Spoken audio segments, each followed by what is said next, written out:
Vikings, it's Mrs. Berlatsky, and today I'm starting our read aloud of Lulu's Mysterious Mission for our May Read Aloud. That's the book that won the most votes on our survey. So, just so you know, this book is written by Judith Viorst. It is illustrated by Kevin Cornell. Now, this has two previous books, Lulu and the Brontosaurus and Lulu Walks the Dogs, in which you meet Lulu and find out that she's a little bit of a handful. So please do not take anything that happens in this book as a guide to what you should do or how you should act.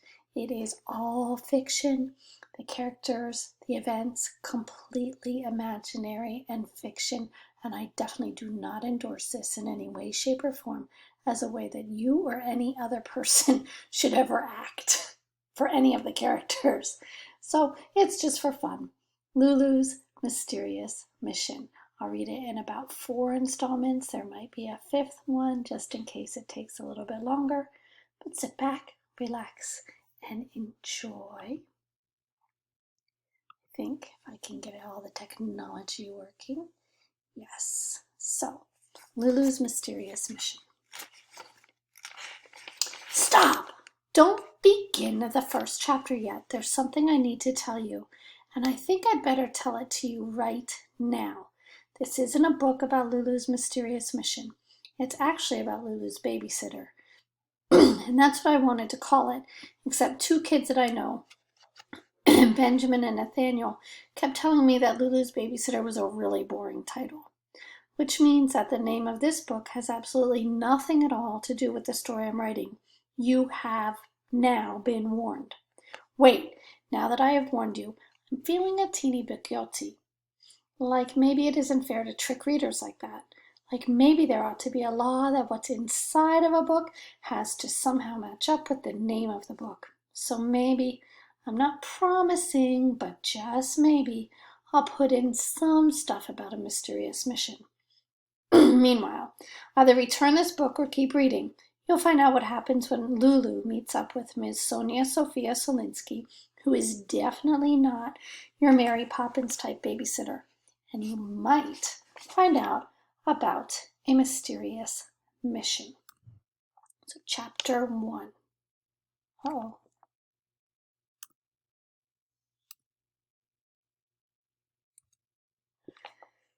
Chapter 1.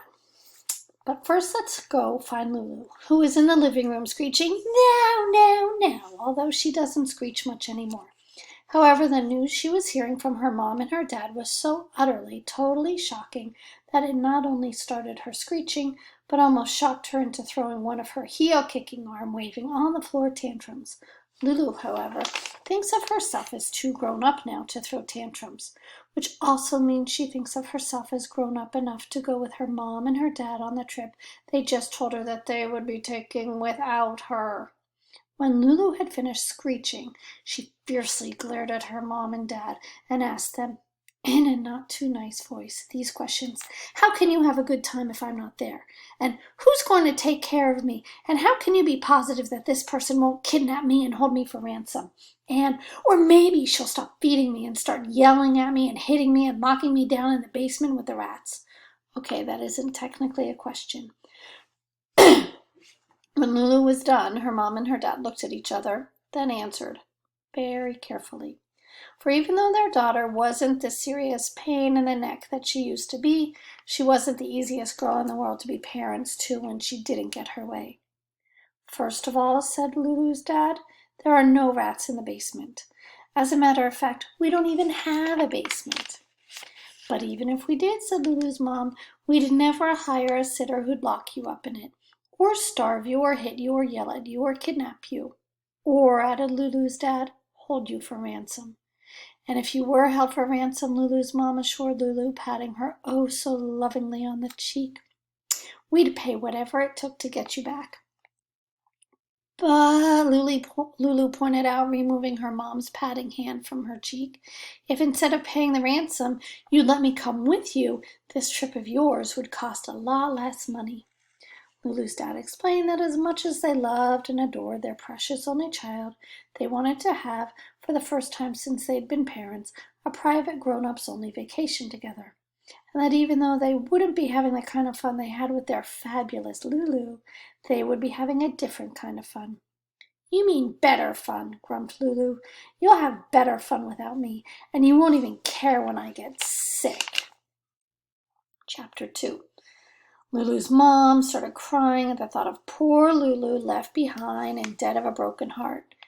"Maybe," she sniffled to Lulu's dad, "maybe we ought to stay home or take her with us. Maybe we are being too unkind."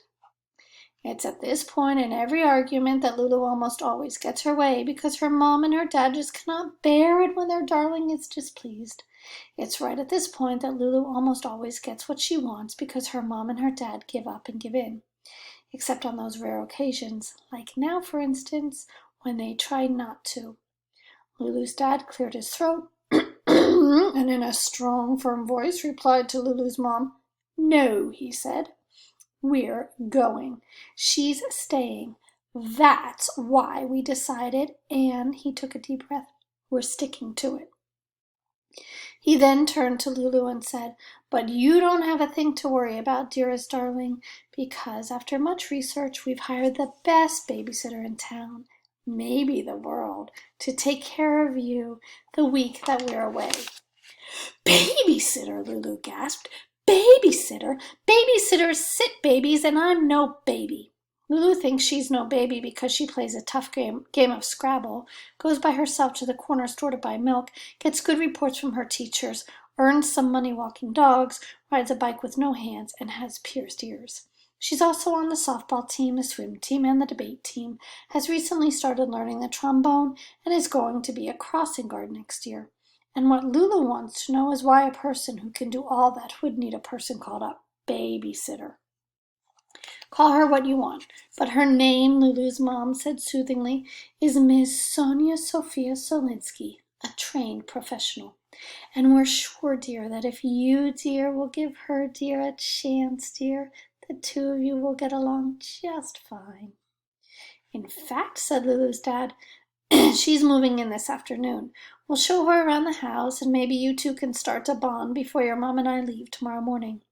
"Tomorrow morning? They're leaving tomorrow morning? How come Lulu is only now being told that her mom and her dad are leaving tomorrow morning? How come she wasn't told earlier? How come she wasn't given time to prepare? As the person who's writing this story, I take full responsibility for this decision, because anyone who knows Lulu like I know Lulu wouldn't want her to give her time to prepare." "I'm going up to my room," said Lulu to her mom and her dad, "and maybe I'll come down and maybe I won't. But while I'm up there," she added as she loudly tromped up the stairs, "I'm planning to be very unhappy." Chapter 3.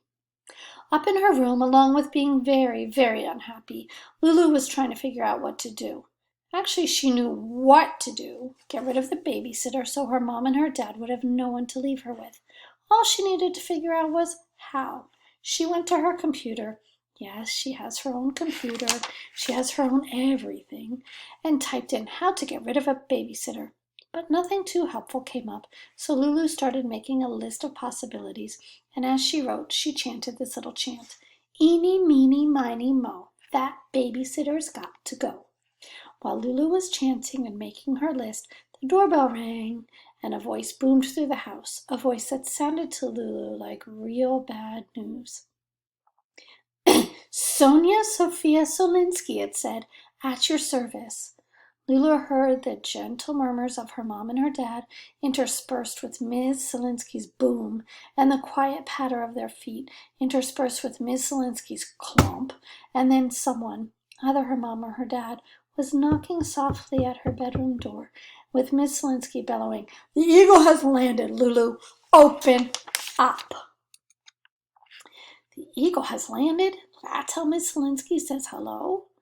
Lulu, thinking fast, took off her shoes, jumped into bed, and huddled pitifully underneath her comforter, hoping to make all three of them believe that she had suddenly been struck down with some dreadful disease. And so, when she heard her mom calling, "Come out, my darling, and meet Miss Solinsky," she said, "I think that I just got real sick." "Probably not," said Lulu's dad. "You looked perfectly fine to me only an hour ago." "But I'm not fine now," Lulu replied. "I think I'm very sick, and anyway, I'm definitely contagious." "Not a problem, Miss Selinski," boomingly replied. "I never catch anything." She then, the nerve, turned the doorknob, opened Lulu's bedroom door, and marched herself straight over to Lulu's bed. Chapter 4. The sight of Miss Selinski, with her long, unsmiling face and her hair yanked back in a tight mean little bun, was not the kind to gladden a young girl's heart. She was dressed in some sort of uniform that a general of all generals might wear, with binoculars and a metal canteen hanging down from the belt that held up her pants, and a jacket bedecked with several silver medals, along with rows of badges and ribbons and stars. On her feet were heavy, thick-soled, high-top, lace-up combat boots, the kind that could stomp almost anything into dust. And over her shoulders she hauled a bulging duffel bag, stuffed from bottom to top with who knows what. Anyone else, after taking one look at Sonia Sophia Selinski, would have shivered and shuddered and instantly said, "I surrender."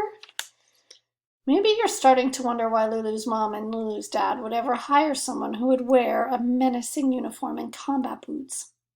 All I can tell you is, first, everyone said that Miss Selinski was the best babysitter in town, maybe the world. And second, she may not have looked like that when they interviewed her. But she sure looked like that now. And, as I already pointed out, anyone else would have shivered and said, "I surrender." Not Lulu. Indeed, when Miss Selinski reached her hand out for a handshake, Lulu, instead of politely reaching back, crossed her arms across her chest and tucked her hands emphatically into her armpits. "Maybe you can't catch something from me, but I," said Lulu, "might catch something from you. And maybe what I might catch could make me even sicker than I already am." "Well, aren't you the sensible one?" Miss Selinski exclaimed. "But still, no problem."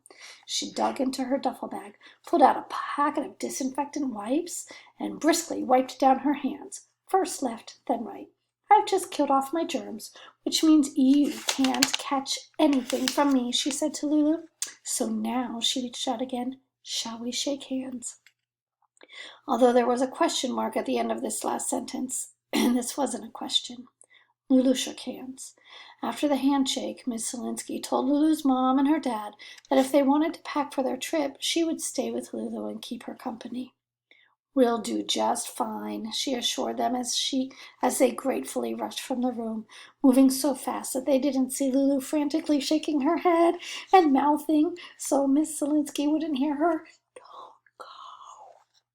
The minute they were gone, Miss Selinski brought her unsmiling face down close to Lulu's and said, "That I'm so sick routine may work out great in a storybook or in a movie, but don't waste my time trying it on me.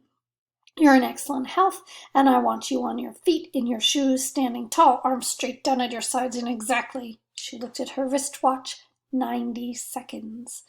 No grown-up in Lulu's entire life had ever dared to talk to her that way, and no grown-up, Lulu decided, would be allowed to. And so, without saying a word, she pulled the comforter over her head and pressed her body hard into the mattress.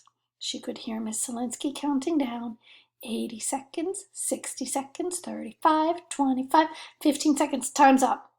And then, without taking a breath, Miss Selinski swooped and astonished Lulu out of her bed, set her onto her feet and into her shoes, pushed back her shoulders, lifted her chin, and pressed a firm palm against her droopy spine. And, what do you know? There was Lulu, standing tall, head high, her arms straight down at her sides, looking good, but not quite good enough. Muttered Miss Selinski as she walked around her, carefully checking her out. "I see we have a lot of work to do." From that time on, until Lulu's mom and her dad went away the next morning, Lulu had not one moment just with them. Whenever they knocked at her bedroom door, Miss Selinski bellowed, "We're still bonding," though in fact what they mostly were doing was glaring. At dinner, Miss Selinski was right at Lulu's side. And early on Saturday morning, when Lulu's mom and dad were kissing her goodbye, and Lulu was getting ready to make-believe faint in one last effort